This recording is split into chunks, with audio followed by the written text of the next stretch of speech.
Y vamos a presentar a un premiado IMNI Scholar Award del año... Ignacio no me está mirando. ¿Qué año ganaste? Hace un par de años, 3 años, 4. 2010, ya hace un tiempo. Es más grande Ignacio de lo que pensábamos. Bueno, y ahora seriamente, para mí la verdad que es un honor y un gran gusto personal, disculpen la autorreferencia. Ignacio trabajó con nosotros en IMNI durante 3 años, en el 2006 al 2009. Vuelve a hablarnos en el simposio de fertilidad después de 8 años, pero ahora dejó de ser asistente agronómico de IMNI Conosur y es el señor profesor asociado de la Universidad del Estado de Kansas en Manhattan, Kansas, Estados Unidos. Así que tenemos un gran valor actualmente representándonos allá. Les doy más detalles de la carrera de Ignacio. Es ingeniero agrónomo del 2005 de la Universidad de Buenos Aires, donde obtuvo la maestría en fertilidad de suelos y nutrición de plantas en el 2009. Después se fue a estudiar, hizo su doctorado en fisiología y nutrición de cultivos en la Universidad de Purdue, en el estado de Indiana. Actualmente, como les decía, es profesor asociado y ha sido asistente agronómico de IMNI antes de ir a estudiar a Estados Unidos. En los últimos 4 años fue asesor de 8 estudiantes de posgrado, 3 doctorados, 5 maestrías.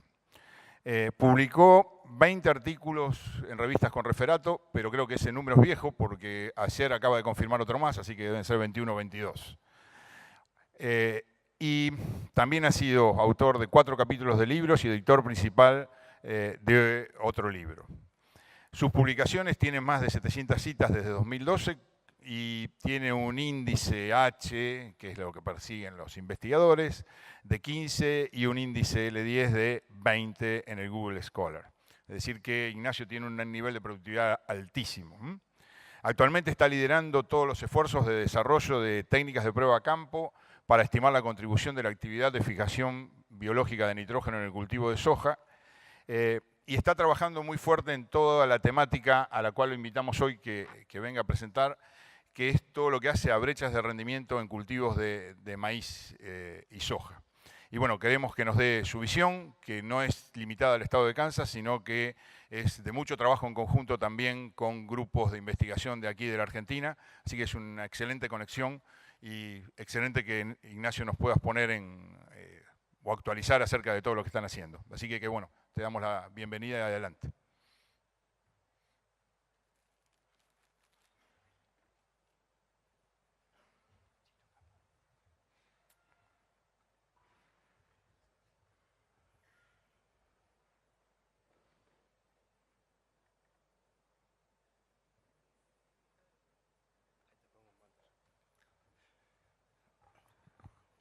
Bueno, primero que todo como Fernando decía, es un lujo poder volver a estar acá después de 8 años.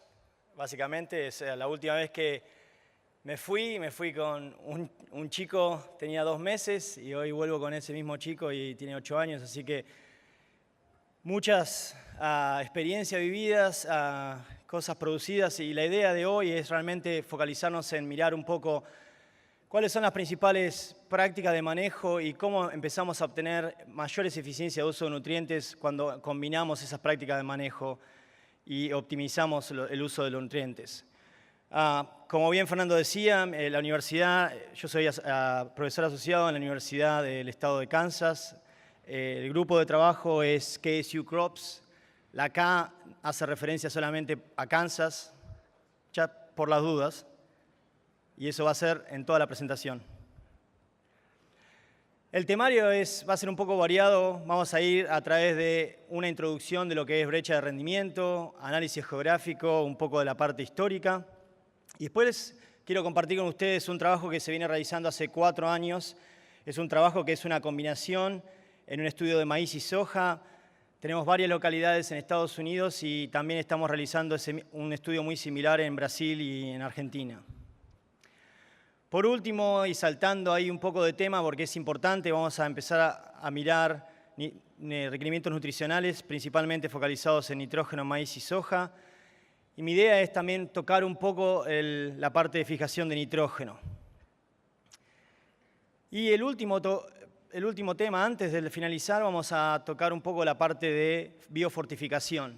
Y me parece que es un punto importante para saltar de esta presentación a la que sigue, que es la que se va a encargar de mostrar parte de calidad y composición de nutrientes en la semilla. Y me parece que es uno de los puntos, creo que menos investigación y menos foco ha tenido en los últimos probablemente 20, 30 años, y me parece que va a ser uno de los puntos donde realmente vamos a tener que invertir mucho más recursos en los próximos 50, 100 años. Vamos a empezar la presentación mirando un poco qué pasa a escala global y dónde estamos parados hoy en día. Esta es una publicación de Mueller de 2012, es de Nature. Básicamente lo que muestra la publicación muestra un mapa a nivel global, y las diferencias de colores van a mostrar diferencias en rendimiento alcanzable. Cuando los colores son alrededor de naranjas, rojos, son menores rendimientos alcanzables, y a medida que los colores van de amarillo, verde y verde intenso, son rendimientos más cercanos al potencial. Entonces, si uno analiza un poco la distribución de dónde estamos faltando alcanzar rendimientos potenciales, vemos que hay muchos lugares en el mundo que todavía podemos mejorar los rendimientos de los cultivos. Las brechas son alrededor de más del 70%. Y vemos que en otro lugar del mundo, incluido en nuestra parte, esas brechas de rendimiento, cuando uno piensa más que nada en prácticas de manejo, son menos del 30%. Pero un punto importante que vamos a tocar es la heterogeneidad. Vemos que en los últimos años hay muchos productores que se especializaron y empezaron a invertir muchísimo más en ambientes de alto rendimiento y mucho menos en ambientes de bajo rendimiento. Entonces vemos muchísima más disparidad y heterogeneidad en la parte de rendimientos. La principal pregunta de esta publicación también fue decir, bueno, ¿cuáles son los principales componentes que limitan esos rendimientos? Acá otra vez presentamos un mapa a nivel global. En rojo son zonas limitadas principalmente por nutrientes, en azul limitadas por nutrientes sin agua, y en verde están nada más marcando zonas que están muy cerca del rendimiento potencial. Principalmente quería destacar las zonas rojas y azules. Esas zonas son principalmente limitadas por nutrientes y agua, ¿ok? Entonces, uno de los principales puntos de la publicación, para finalizar, fue que aproximadamente 75% de todas esas regiones podía cerrarse o aproximar a cerrar las brechas de rendimiento solamente aumentando la aplicación de nutrientes. No solo es aplicar nutrientes, sino también mencionaban en esa publicación la forma de aplicación, lo que es el balance de nutrientes. Así que tenemos este panorama global y a partir de ahí empezamos a construir cuáles son los principales componentes que nos ayudarían a alcanzar cerrar esa brecha. Esta es una publicación. Hicimos varias revisiones en los últimos años, en el 2012 y en el 2014, parte de mi doctorado y parte de mi postdoc, donde miramos los últimos 150 años aproximadamente y buscamos información en maíz y básicamente colectamos alrededor de 160 publicaciones en maíz que presentaban información en nutrientes, ¿sí? En nitrógeno, fósforo y potasio. Lo que le presento es un análisis muy simple y la idea de este análisis es antes de meternos en la parte de la investigación, es entender cuáles fueron los cambios principales en rendimiento en maíz. Las líneas verdes van a mostrar líneas donde son positivas, las líneas azules son donde es cero, no hubo cambio, y las líneas rojas donde es negativa. Si vemos las figuras, primeramente estamos mirando cambios en rendimiento en los últimos 120 años, desde el 1880 hasta el 2012. En 1886 fue una de las primeras publicaciones que se hizo en maíz en la parte de nutrición y absorción de nutrientes en los tejidos. Y lo que pueden ver en esa publicación, básicamente es esa línea verde muestra que los rendimientos aumentaron a través del tiempo en maíz. La pregunta principal que uno siempre hace es, ¿ese aumento fue debido a qué? Cuando uno trata de mirar el principal componente que realmente explica ese aumento de rendimientos es la biomasa. O sea, que cambios en biomasa, principalmente, y no sobre todo cambios en partición, no hubo cambios significativos en la cantidad de biomasa que está yendo al grano, pero hubo mucho más cambios significativos en cuánta cantidad de biomasa producimos hoy en día. La segunda pregunta fue empezar a entender absorción de nutrientes. Y en absorción de nutrientes es algo muy similar. El nitrógeno sigue a la tendencia de la biomasa, ¿sí? A medida que uno aumenta y ve cambios progresivos en biomasa, se ven cambios progresivos en nitrógeno. De vuelta, la pregunta al final del día es, ¿la planta de maíz es hoy más eficiente en mover ese nitrógeno al grano? En términos generales, nuestra respuesta es no. Básicamente es lo que sí se aumentó, es principalmente la cantidad total absorbida, ¿sí? Posteriormente, hacia el final de la presentación, vamos a hablar un poco de qué está pasando en el grano, porque es un punto muy interesante. Nosotros estamos viendo que el nitrógeno absorbido aumenta debido a aumentos en biomasa, y eso también viene acompañado por aumento de rendimiento. Pero la pregunta es, ¿qué pasa en el grano? Resumiendo, cambios en rinde estuvieron asociados a cambios de biomasa, principalmente, y esos cambios de biomasa son los que realmente están acompañando ese cambio esencial en lo que es absorción de nitrógeno con muy leves aumentos en la eficiencia. Ahora saltamos a la parte de soja, brevemente para introducir este tema y estos dos cultivos. Estos son algunos de los cambios. Este es un experimento que estamos desarrollando en los últimos 2 años en colaboración con INTA Oliveros.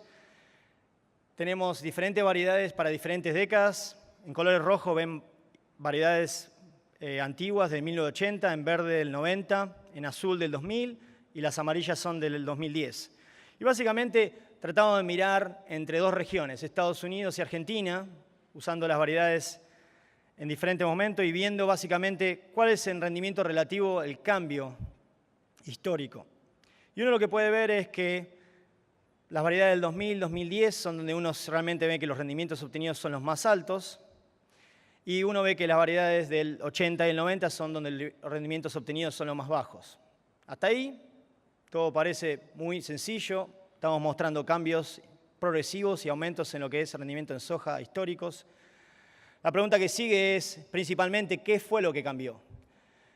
Entonces en este gráfico estamos mostrando el rendimiento en barras azules, de vuelta de las mismas variedades, y en barras rojas es el número de granos. O sea, principalmente los cambios en rendimiento en soja fueron basados en cambio en mayor número de granos. Cuando uno mira el peso de granos, uno podría esperar una tendencia negativa, y eso ocurre en muchas situaciones. A mayor cantidad de granos, el peso se cae. En este caso, de vuelta en azul, el rendimiento, pero en verde es el peso. Y algo importante para destacar en el peso es que uno ve qué ocurre con el peso. Básicamente no cambia.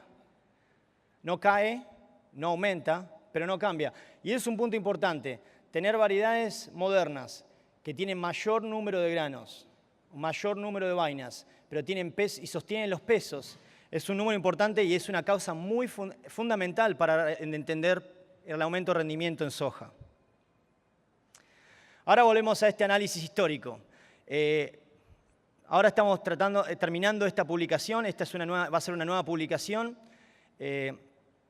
Básicamente estuvo liderada por un estudiante de doctorado en mi grupo y en colaboración con Víctor Sadras.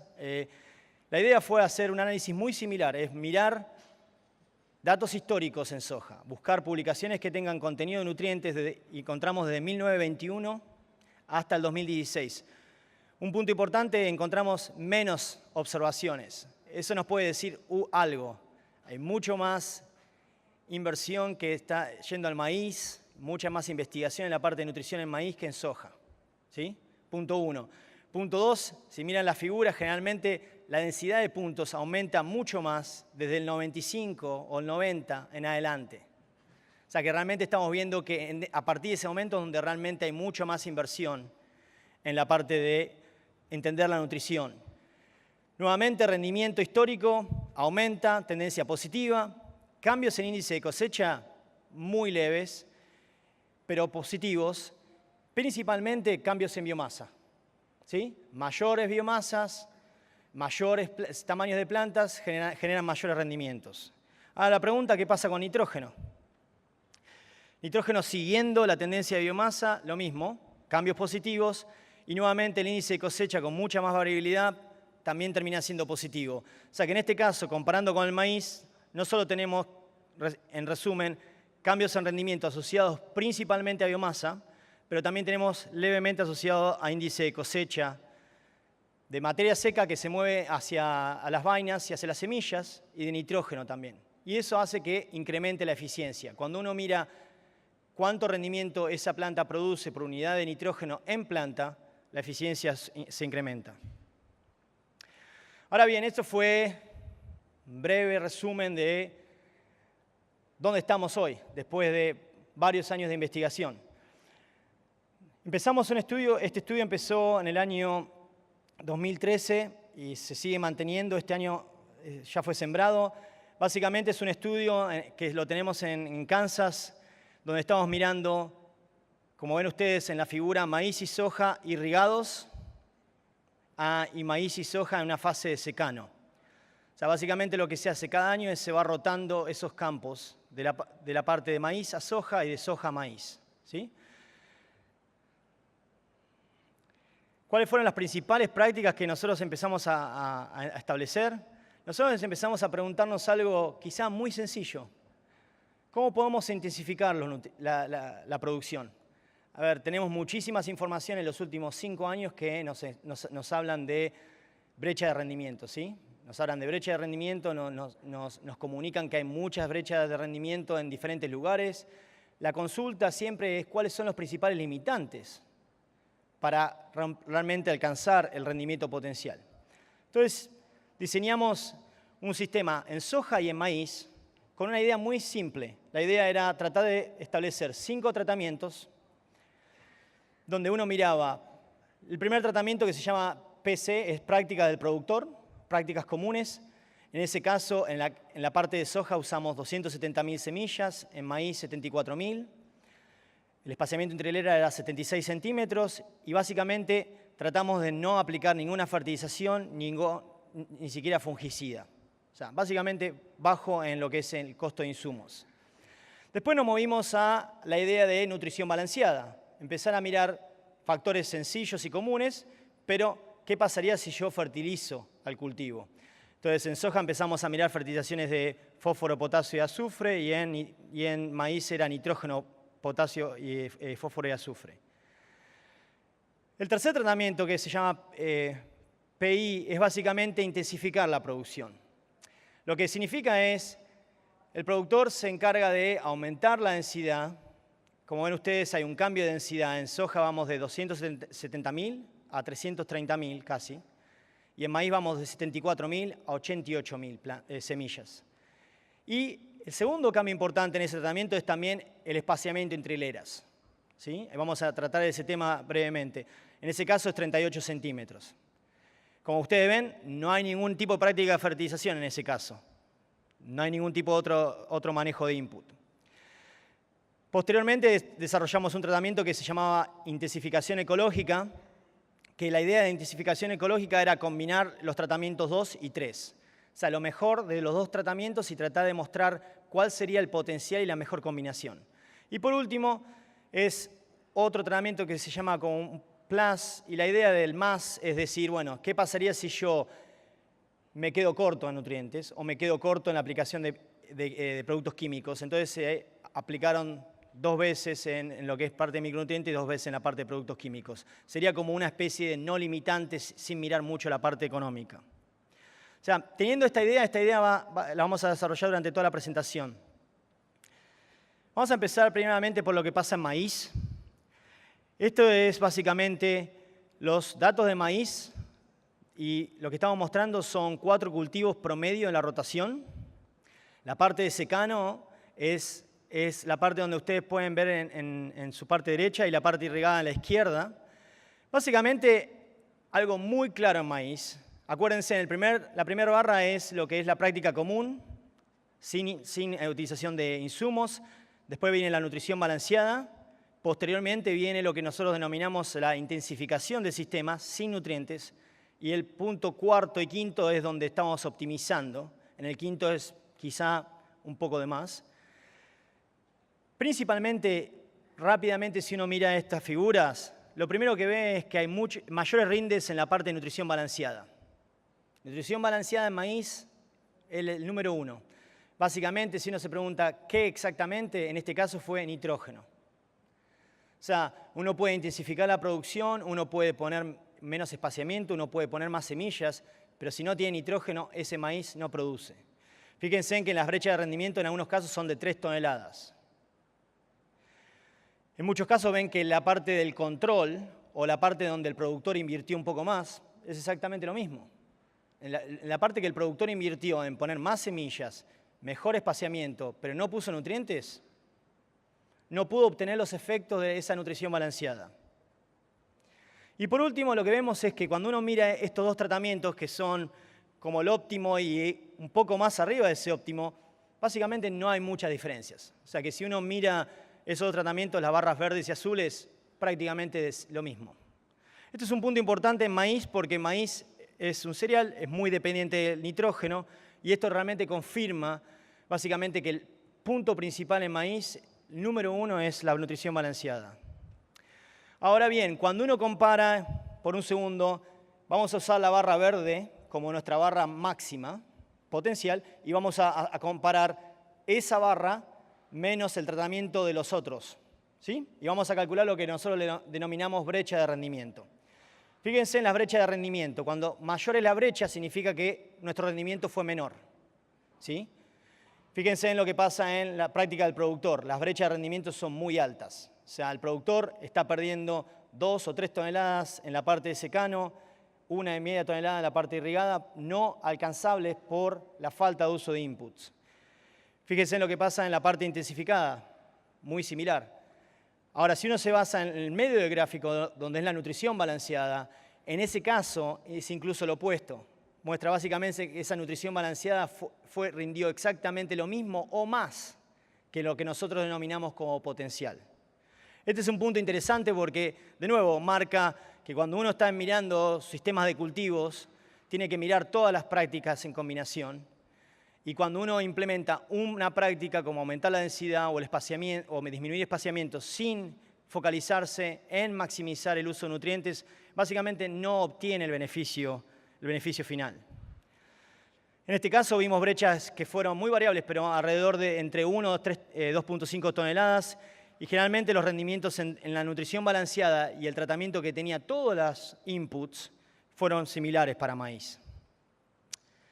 Ahora bien, quería frenar un segundo en maíz porque hay algo muy interesante.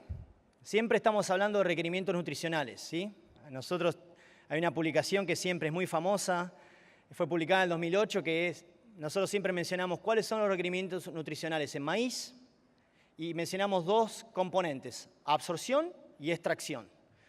Esta figura muestra eso, básicamente. Muestra los requerimientos nutricionales de nitrógeno en kilogramos de nitrógeno por toneladas de maíz. Los puntos negros muestran la variabilidad de ese requerimiento. Ese requerimiento puede variar de entre 9 kilos de nitrógeno por tonelada hasta 15 kilos de nitrógeno por tonelada. Eso cuando uno mira el rendimiento, ¿sí? Fíjense en lo que pasa en biomasa cuando uno mira la absorción total. Absorción, el maíz no tiene tanta variabilidad. En maíz la absorción es menos variable y uno está diciendo que los valores están alrededor entre 19 hasta 23 unidades de nitrógeno por tonelada de biomasa producida. Estamos hablando de biomasa total, es absorción, no extracción. Si uno los compara con esos valores, estamos básicamente en maíz muy cercanos. Si uno mira la absorción, el valor promedio que nosotros utilizamos es 22 kilos de nitrógeno por tonelada y si uno mira la extracción es 15. Un punto importante para todos ustedes es pensar siempre que estos niveles de extracción no son constantes, son variables.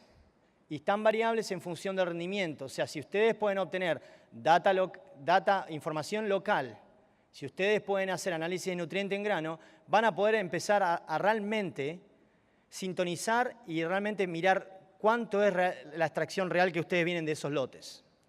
Esto es nada más para mostrar lo que es la variación en maíz.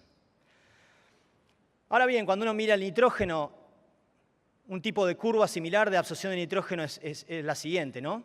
El nitrógeno se vuelve fundamental y se vuelve importantísimo en maíz cuando el maíz entra en la etapa de alta necesidad y requerimiento de nitrógeno. ¿Cuándo ocurre eso? Eso empieza a ocurrir desde 8 hojas y el maíz empieza a ocurrir hasta el periodo casi de llenado de granos. Hay una fase lineal donde el maíz se vuelve ultra dependiente del nitrógeno. Y fíjense en que el principal cambio, si uno quiere volver a la parte histórica que pudimos hacer, fue que hoy en día nuestros híbridos producen más. Esos híbridos que producen más biomasa, necesitan más nitrógeno. ¿Sí? Y si uno mira esta figura y la compararía con una figura de un híbrido del 60, uno mira que hoy solamente el 40% o 45% del nitrógeno fue acumulado a floración y lo demás tiene que venir post-floración. O sea, que realmente pensar este tipo de dinámica cambió. Un híbrido de maíz en el 30, en el 40, tenía una dinámica que básicamente absorbía 70 o 60% del nitrógeno a floración. Solamente un 30 era necesario post-floración. Este punto es importante porque empezamos a ver cómo va a cambiar las estrategias de fertilización. Cómo vamos a poder empezar a pensar, a ser más eficientes, con la idea de sincronizar la oferta del suelo y la demanda del cultivo. Entonces, si uno quiere hacer un resumen, nosotros tenemos muchas publicaciones en la parte histórica de nitrógeno en maíz, pero solo para resumir, básicamente lo que ocurrió en los últimos 100 años es, en maíz, un incremento de la absorción de nitrógeno post-floración. Tenemos mayor cantidad de nitrógeno hoy que está viniendo post-floración. Otro punto importante y no menor es que la removilización de nitrógeno hoy es más tardía. 30, 40 años atrás, esos maíces tenían una duración de llenado muy corta. Es lo que nosotros y muchos breeders quieren llamar el stay green. Eso trajo un cambio. Básicamente lo que hace es disminuye la presión en el maíz porque la removilización se genera más tardía y el maíz puede absorber mucho más nitrógeno post-floración. Y por último, y es algo que vamos a mostrar al final, vamos a ver que hay menores aumentos en la partición, como mencionaba al principio. El maíz sigue absorbiendo más nitrógeno, pero parece ser que ese nitrógeno no es suficiente para mantener la concentración en grano. Y vamos a mencionar y vamos a ver qué pasa en altos rendimientos en la parte de nitrógeno. Vamos a la parte de soja brevemente. ¿Qué ocurre con soja? Acuérdense, estos sistemas de maíz y soja que tenemos instalados, las mismas parcelas que son de práctica del productor o la práctica común, va de un año de maíz, el otro año va soja. O sea que estamos mirando efectos residuales de la rotación maíz-soja. Fíjense en lo que ocurre con soja. Principal diferencia con maíz. Básicamente vemos una escalera. Vemos que a medida que ponemos inputs, parece que sigue respondiendo. A medida que voy, menos costo, menos inversión, menos rendimiento. Generalmente ese concepto tiende a ser diferente. Generalmente el concepto que siempre tenemos con soja es, si invierto menos, la soja puede producir más. Ahora, fíjense en qué ocurre en esta situación. En esta situación estamos mostrando que fertilización balanceada, si uno mira el tratamiento, la barra verde, en secano e irrigado. Fertilización balanceada, menor espaciamiento entre hileras y más número de semillas, aumenta los rendimientos en soja. De nuevo, estos son 4 cultivos en cada lado, tenemos 4 cultivos en promedio con las mismas tendencias. Mayores rendimientos en este caso son en los tratamientos que tienen mayor insumos, las barras verdes y azules. Hay una menor respuesta a la aplicación de nutrientes, ¿ok? Y voy a volver a este punto porque este punto es importante, pero vamos a tratar de hablar un poco más en este punto. La menor respuesta en soja es una respuesta que ocurre, pero vamos a ver qué le pasa a maíz en esos tratamientos. Porque si uno dice, basado en esa investigación, yo podría recomendar prácticamente quizá no aplicar. Vamos a ver qué ocurre después con el maíz que sigue en la rotación. ¿Ok? El maíz que sigue en la rotación es el que va a mostrar mucho más el efecto. Y como ven de vuelta, los rindes en ese caso en el mayor sistema intensificado son los más altos. Ahora hacemos el mismo ejercicio, ¿sí? Agarremos la barra verde, son los mayores rendimientos, y ese es nuestro potencial, y vamos a usar los otros tratamientos para diferenciar y calcular brecha de rendimiento. Fíjense en qué pasa con la práctica común, la fertilización balanceada y la intensificación.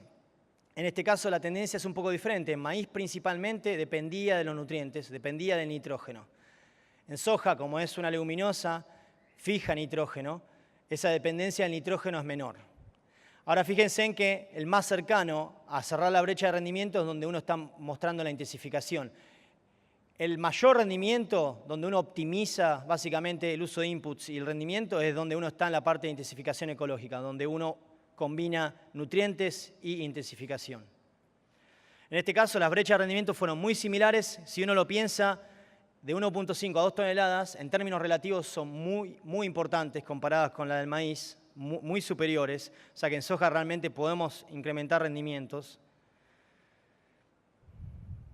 Y cuando uno mira cuáles son los ejemplos, este es un ejemplo de situaciones que ocurren en el campo. ¿Por qué menores espaciamientos aumentan los rendimientos?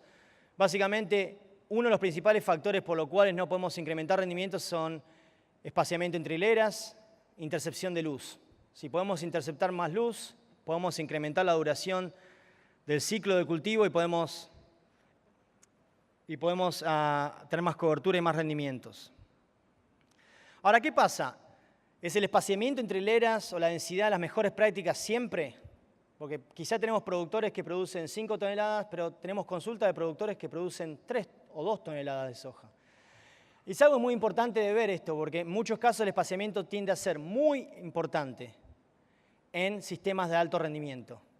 ¿Qué ocurre en un sistema de bajo rendimiento? ¿Qué es lo que hace el espaciamiento? El espaciamiento hace que los cultivos empiecen a competir muy temprano y empiecen a extraer mucha más agua. Cuando ese cultivo tiende a llegar a la parte de periodo de llenado, se queda sin agua. O sea que el espaciamiento entre hileras es una práctica de manejo muy buena, excelente, para interceptar luz, para incrementar biomasa y rendimientos en altas situaciones de rendimiento, pero puede ser contraproducente en muy bajas situaciones de rendimiento. Y es un ejemplo de lo que pasa en las raíces. Básicamente, las raíces tienden a absorber, tienden a crecer, a competir. Cuando el cultivo llega a la etapa de periodo crítico de llenado y formación de vainas, se encuentra con muy poca disponibilidad de agua en el perfil. Ahora, de nuevo, como vimos en maíz, vamos a mirar algunas diferencias en lo que son la absorción de biomasa y acumulación de biomasa en la fase irrigada en soja. Fíjense en la diferencia en soja, muy parecido a lo que ocurre en maíz. Valores muy bajos de rendimiento, el tratamiento que es prácticas comunes, PC, contra valores muy altos en biomasa, el tratamiento que tiene intensificación ecológica. Fíjense en que cuando uno está aumentando la producción en soja, lo que está empujando es que básicamente mucha mayor cantidad de biomasa va a ser acumulada posterior a floración. Es un punto importante porque es realmente donde la cantidad y la tasa de crecimiento de biomasa es muy alta. Hay mucha más presión en los sistemas de producción y se ve que básicamente a floración se llega con mucha menos proporción de biomasa en cantidad, no en términos absolutos, si bien los términos absolutos los valores son muy similares, pero en términos relativos se llega con menor proporción de biomasa y uno tiene que acumular 84% de biomasa posterior a floración en lo que es la parte de soja. ¿Qué pasa con nitrógeno? Uno esperaría que nitrógeno seguiría la misma tendencia y básicamente nitrógeno sigue exactamente la misma tendencia, ¿sí? Y esto nada más para, de nuevo, mostrar la dinámica del nutriente para entender dónde uno tiene que realmente proteger el canopeo, dónde uno realmente ve que el cultivo está formando sus nutrientes. En la parte de nitrógeno se ve exactamente lo mismo. La fase lineal aumenta posterior a floración y se ve un cambio de nitrógeno importantísimo. En este caso, en este tratamiento que fue uno de los más altos rendimientos, llegamos a valores de nitrógeno en planta cerca de 500 kilos. ¿Sí? Lo voy a mencionar de nuevo para que sea claro. Llegamos a valores de nitrógeno en planta cerca de 500 kilos. Así que vamos a hablar un poco al final de la parte de fijación para estar seguros que estamos haciendo las mejores prácticas también en eso. Mayor acumulación de nitrógeno post-floración, mayor proporción en las etapas en sistemas más intensificados. Fíjense en un detalle no menor, que la cantidad y proporción de hoja es mayor. O sea, soja es un cultivo que depende muchísimo en el canopeo y en la producción de hojas, ¿sí? Así que producción de hojas y tener canopeos que son bastante saludables, sin enfermedad, básicamente nos ayudan a mantener esa demanda y esa presión en el sistema hacia el final del cultivo. De nuevo, vamos a jugar con lo que hicimos en maíz. Pensemos cuál es el requerimiento de soja. Fíjense en esta figura. Muestro requerimiento nutricional en nitrógeno en soja, kilogramos de nitrógeno por tonelada producida. a diferentes niveles de rendimiento. Yo no encuentro mucha diferencia. O sea, una soja que produce 1, 2, 3, 4, 5 o 6 toneladas generalmente tiene una variabilidad muy similar y la cantidad de nitrógeno que requiere ese cultivo es muy alta. Acuérdense que estamos hablando de un cultivo básicamente proteico contra un cereal que es básicamente almidón, acumulación principal. Estamos hablando de valores mínimos de 45 kilos de nitrógeno por toneladas a 60 kilos de nitrógeno por toneladas. Esos valores son muy cercanos y parecidos a los valores que utilizamos en esas tablas que generamos en el 2008. Si alguien se pregunta cuál es el objetivo de mostrar esta figura, lo cual puede ser una excelente pregunta, la idea es mostrar que hay muy poca variación en soja. El nitrógeno en soja está muy regulado y está regulado fuertemente. ¿Qué ocurre si hay una falla en la inoculación? Vamos a hablar posteriormente de la parte de fijación brevemente, pero hay que empezar a pensar en el costo de la fijación, hay que pensar en cómo vamos a obtener mejores estimaciones, porque estamos hablando de cantidades de nitrógeno en soja que son muy importantes. Ahora quiero dejar este último mensaje para cerrar esta parte de esta investigación.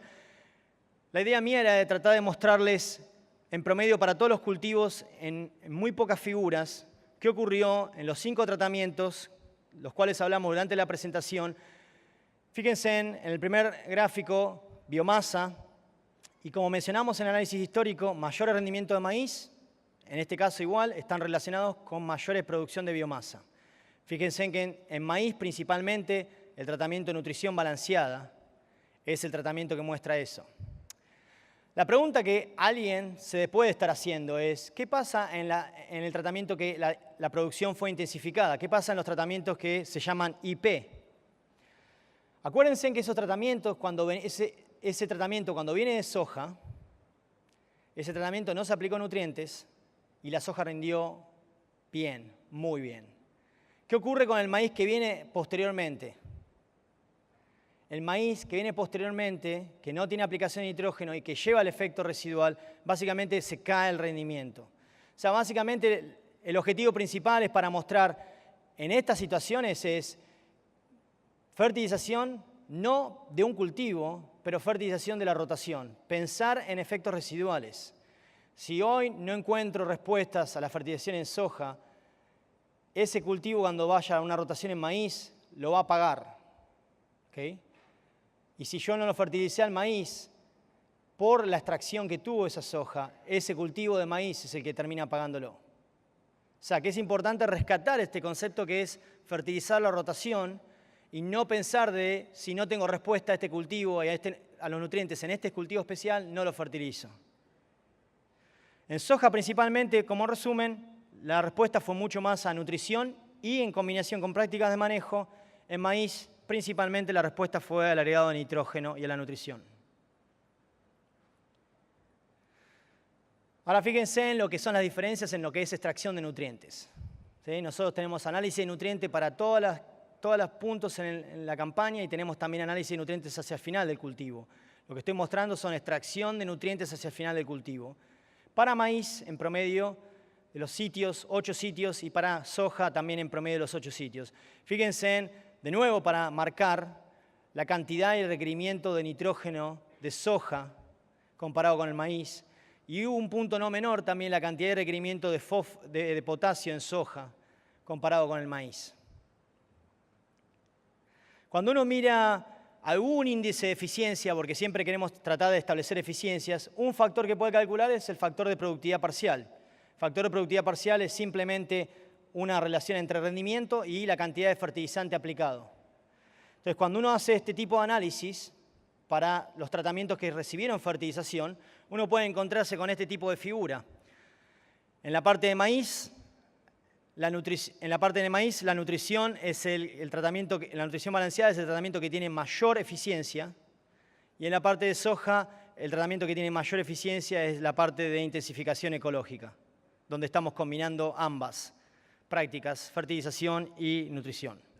De nuevo, para marcar que no solamente es que estamos aumentando rendimiento, sino que estamos incrementando la eficiencia del uso de nutriente, y que si yo estoy nada más focalizándome en aplicar nutrientes sin incrementar o sin utilizar mejores prácticas de manejo, voy a perder en la parte, por ejemplo, de soja, eficiencia en el uso de esos nutrientes. Ahora bien, vamos a terminar la presentación brevemente, hablar un poco en la parte de nitrógeno. Vamos a decir, básicamente, vamos a tocar puntos breves en qué sabemos de nitrógeno en soja. Sabemos que el nitrógeno es absorbido del suelo, sabemos que es derivado de la fijación. La pregunta es, ¿cómo lo determinamos? Un método que estamos desarrollando a campo es el método ureído. Es un método muy sencillo, básicamente la planta transporta nitrógeno que viene de fijación y el transporte de nitrógeno es en la forma de ureídos. El método básicamente lo que llama es en la colección de tallos. Se cortan las ramas, los peciolos, se sacan las hojas y se colectan los tallos al inicio del llenado de semillas. ¿Cuál es el objetivo principal? Le voy a mostrar brevemente una investigación que lo que hicimos el año pasado fue mirar 33 sitios de Estados Unidos, en 33 localidades, y la idea era tratar de entender un poco más el nivel de fijación de nitrógeno en soja. Para eso dijimos, bueno, vamos a probar nitrógeno en soja y ver si podemos inhibir la fijación. Hay muchos trabajos publicados, entonces hicimos unos tratamientos muy simples de no aplicar nitrógeno, un control, aplicar nitrógeno a la siembra, 112 kilos, un tratamiento. Otro tratamiento, aplicar la misma cantidad en B4. Y el cuarto tratamiento, aplicar la misma cantidad en R2, R3. Básicamente, cuando uno mira los rendimientos, la frecuencia o la probabilidad de respuesta en soja, la aplicación de nitrógeno es muy errática. Espero que no hayan esperado que íbamos a decir que no es así. Es muy errática. Lo que uno tiende a ver es que hay leve tendencia, y vamos a decirlo de vuelta, leve tendencia a incrementos en rendimiento cuando uno aplica tardíamente. Aplicaciones en siembra o B4 no muestran diferencias con lo que es un control. Aplicaciones tardías muestran un leve incremento en lo que es los rendimientos en soja. Fíjense en que los valores de rendimiento son muy altos. En promedio, el año pasado, para estos tratamientos fueron de 5.000 kilos. Ahora, la pregunta es, ¿qué es el ureído? ¿Cómo se mide? Bueno, el ureído básicamente es tratar de identificar una fracción de nitrógeno que es parte del cultivo de soja y es parte importante en el transporte de nitrógeno de los nódulos hacia las hojas. ¿Cómo se calcula? Se saca el tallo y se extrae el ureído y se calcula también los nitratos, porque el nitrato, la interpretación es nitrógeno que viene del suelo. El ureído, la interpretación, es un nitrógeno que viene de la fijación. Se calcula lo que nosotros denominamos la abundancia relativa de ureídos, o ARU. La abundancia relativa de ureídos es básicamente una relación que muestra la proporción de ureídos en total de nitrógeno en el tallo. Ureídos y nitrato. Ahora les voy a mostrar esta figura, que es el promedio de los 33 sitios. ¿Sí? No es un sitio solo, es el promedio de los 33 sitios. Y básicamente lo que muestra es la evolución de la fijación de nitrógeno desde etapas tempranas hacia el final del cultivo. Y fíjense, casi como de un libro de texto, la fijación de nitrógeno aumenta hasta el periodo de R6, donde alcanza su pico máximo, y a partir de ahí, durante el periodo de llenado de grano, se empieza a declinar. Es el momento donde la planta compite y la fijación compite con la planta por la semilla. Entonces, la planta necesita decidir en continuar esa fijación por el insumo de carbono que necesita o empezar a invertir todo ese carbono en la parte de semillas. Y eso es lo que ocurre hacia el final del cultivo, la fijación empieza a caer por una competencia en la parte reproductiva. Ahora bien, hablamos de 4 tratamientos, ¿no? Fíjense en esta figura, los círculos oscuros, se ven el control sin fertilizante. Fíjense en que siempre arriba la fijación es la máxima y llegamos a valores de más del 60% alrededor de R6. ¿Qué ocurre cuando apliqué nitrógeno 112 kilos a la siembra? Fíjense en la parte inicial de la figura. Lo que ocurre es que la ordenada al origen, el punto donde arranca, ese tratamiento es menor. ¿Sí? Arranco en un punto menor y inclusive fíjense en que la planta se trata de recuperar, se llega a recuperar, pero nunca llega al máximo del control. Ahora, esto también como de libro, ¿no? Cuando uno, miren, fíjense en el tratamiento que es la aplicación de nitrógeno en B4, 4 hojas, y lo que ocurre es que cuando uno aplica nitrógeno, tiene una lineancia casi de plató y después empieza a subir de vuelta. Lo mismo en el R2, si miran la parte del control hasta el segundo punto, cuando uno aplica en el R2, también pasa lo mismo. Entonces, fíjense en que la fijación se inhibe parcialmente. Este es un punto muy importante, no hay una inhibición total. Hay una inhibición que es parcial. Y lo otro que hay que rescatar es la plasticidad. Plasticidad como un término de flexibilidad de la fijación para recuperarse. Nunca llega a recuperarse, nunca llega al valor máximo, pero siempre tiende a recuperarse. Así que si uno mira en términos generales, uno puede pensar que la aplicación de nitrógeno temporariamente inhibe la fijación y en términos promedios, alrededor del 60% en estos sitios era lo que encontramos con promedio de fijación. Ahora bien, uno de los análisis que vamos a seguir desarrollando este año, estamos sembrando 30 sitios. Van a ser el último año del experimento, son 30 otros sitios en 2017. Cuando empezamos a mirar todos estos sitios, empezamos a agruparlos en función de la cantidad de nitrógeno máxima a fijación a R6. Y fíjense lo que ocurre. Tenemos sitios que en R6 fijaron muy poco, medio y mucho. ¿Sí? O sea, tenemos sitios que se consideran bajos, medio y alto. Niveles de fijación de 50, 70 y 80%. Entonces, la pregunta que yo me hago es, yo soy un productor, ¿dónde estoy? No es lo mismo estar en 50, 70 o 80. A ver, vamos al punto de cuánto nitrógeno necesita la soja. 300, 400, 500 kilos. Si estoy en un 50% de fijación, básicamente ese cultivo puede estar muy limitado. En valores donde uno está, en regiones donde están valores de 70, 80%, es donde uno puede pensar que la fijación debería ser suficiente para suplir la necesidad y la demanda de nitrógeno del cultivo.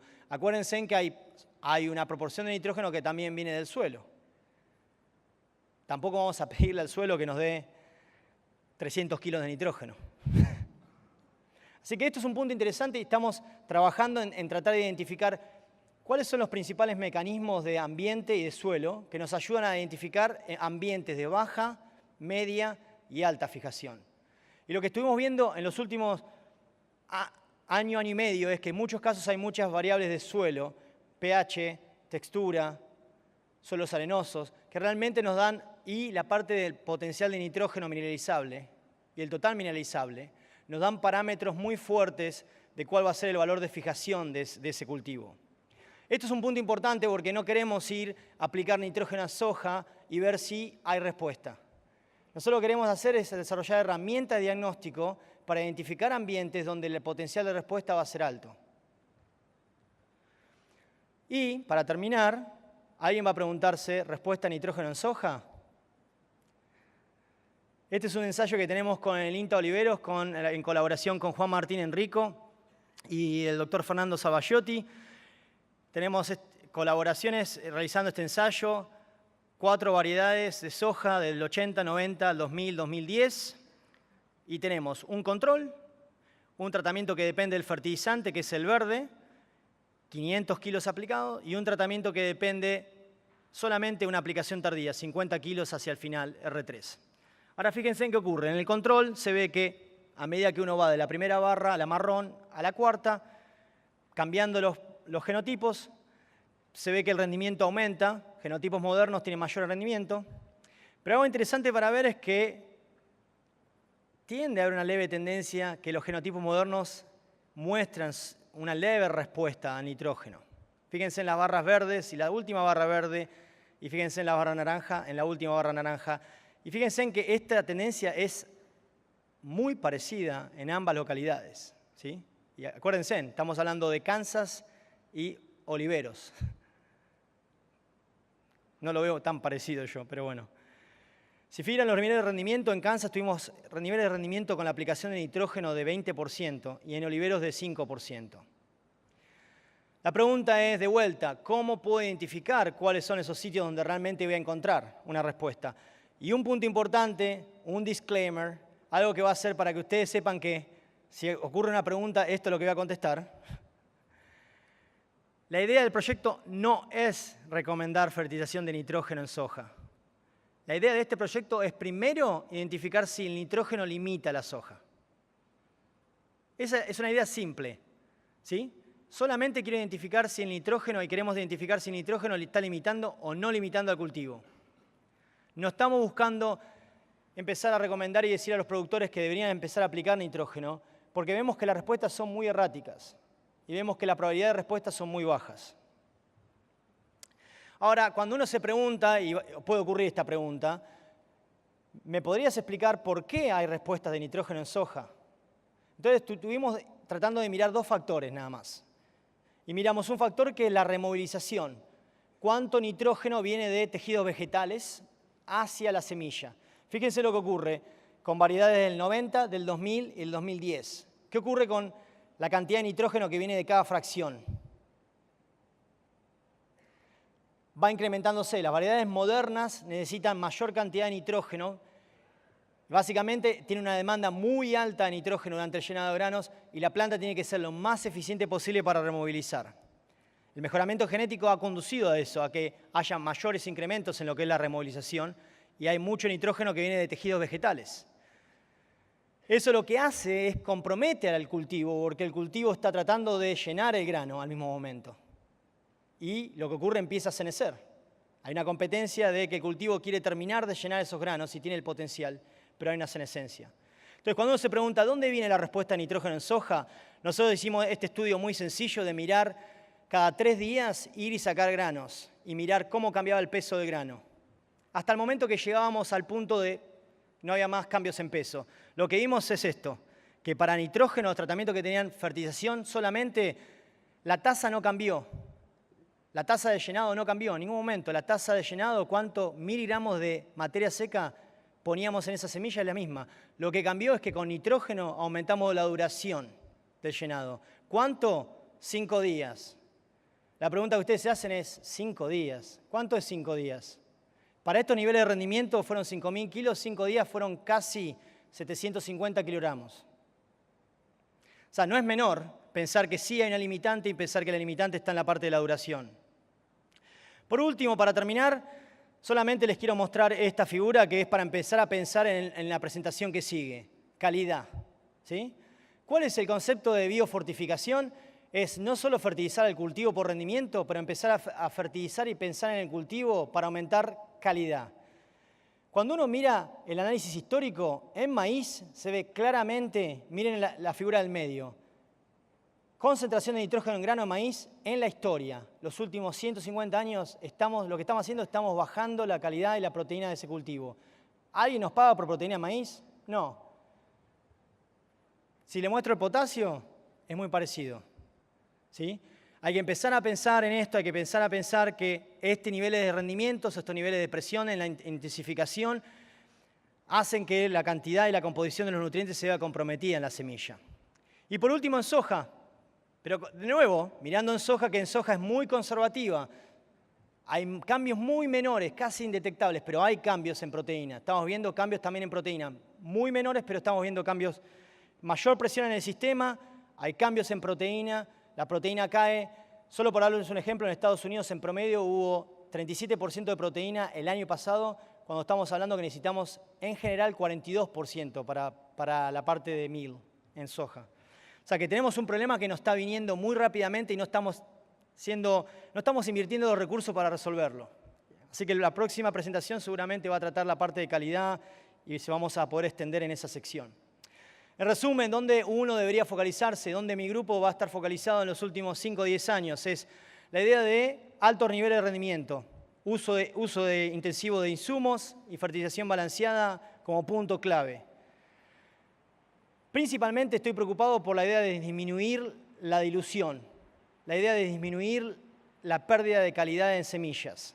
Creo que tenemos que hacer un foco muy importante en la parte de comprometernos y mirar rendimientos, pero también tratar de mirar la parte de calidad.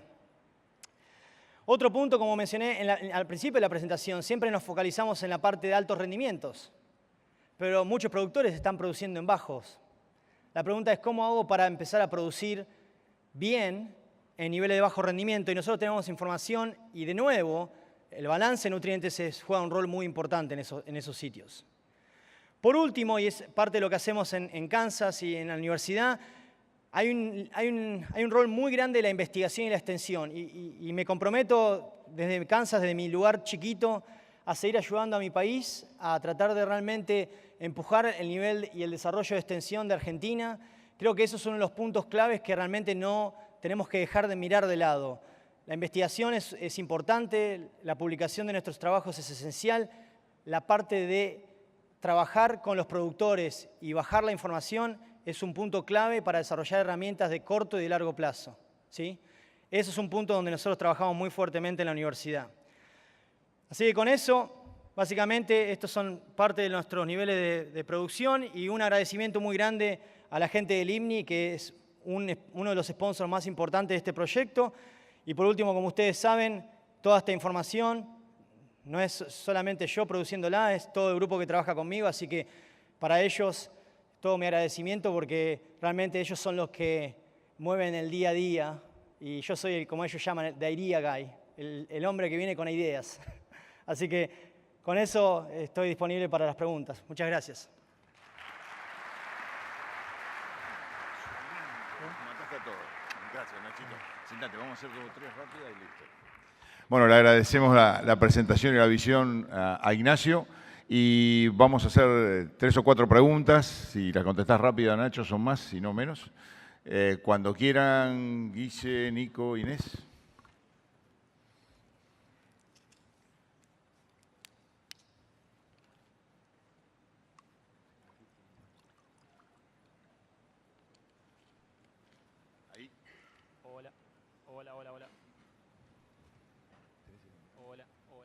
¿Apretaste el botón? Hola.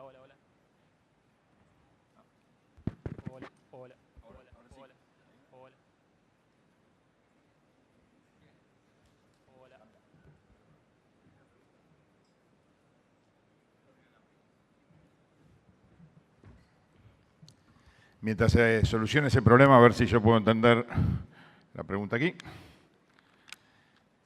Si cambió la dinámica de acumulación de nitrógeno durante el ciclo, ¿cómo redefiniría estrategias de fertilización? Dosis, fuente y momento. Sí, una pregunta muy importante. Si cambió la dinámica de nitrógeno de maíz durante el ciclo, ¿cómo se redefine la fertilización? Básicamente estamos justamente ahora tratando de realizar un estudio de mirar diferentes momentos para tratar de entender cuáles son los momentos esenciales. Muchos productores en Estados Unidos en este momento están realizando aplicaciones tardías de nitrógeno en maíz. Cuando hablo tardías es una práctica que se está haciendo muy común hoy. En muchos casos dicen que fue parte de la publicación que nosotros tuvimos, pero están realizando aplicaciones a floración o incluso aplicaciones de nitrógeno posterior a floración. Y la idea principal es, de nuevo, sincronizar la oferta con la demanda del cultivo. Si nosotros podemos empezar a hacer ese tipo de prácticas de manejo, minimizando el costo, o sea, vamos a maximizar el uso de nutrientes. La siguiente, ahora ya pueden. Ignacio, ¿qué fuente de nitrógeno y forma de aplicación usaron? Todo el nitrógeno que se aplicó es parte de urea, 46%, y la forma de aplicación es generalmente lo que se hace es se divide 1/3 a la siembra, 2/3 a B6. Bien, ¿y esperás diferencias con uso de nitrógeno de liberación lenta o colocaciones profundas a la siembra? Sí, hay un trabajo en Nebraska que fue del doctor Fernando Sabagliotti que muestra algunos cambios, principalmente en soja, cambios donde se pueden ver en ambientes de muy alto rendimiento que una liberación lenta en poca cantidad no inhibe la nodulación y podría ayudar a suministrar un poco más de nitrógeno a ese cultivo. De nuevo, muchas de estas preguntas son parte de investigaciones que tenemos que focalizarnos en los próximos años. Gracias, Ignacio. Te hago 2 preguntas. La primera, ¿qué es N495? Nitrógeno 495 kilos. Nitrógeno 495 kilos. Básicamente es una aplicación de nitrógeno muy cercana a 500 kilos. Y de nuevo, la idea era estar seguros que la forma que se realizó fue en 3 momentos. Se realizó todo al suelo, no se realizó nada foliar. Y la idea era tratar de estar seguros que no teníamos ninguna limitante de nitrógeno para la soja. De vuelta, no es para recomendar fertilización, sino para entender si el nitrógeno limita o no limita la soja. Gracias. Y te hago otra. ¿Puede especificar en qué ambientes la respuesta a la fertilización con nitrógeno es alta? En soja, calculo, ¿no? Sí. Es bastante variable. Generalmente, si uno mira la información de los últimos 10 años, la tendencia es que muchos recomiendan fertilizar nitrógeno en ambientes de alto rendimiento. Es sencilla, es simple esa recomendación.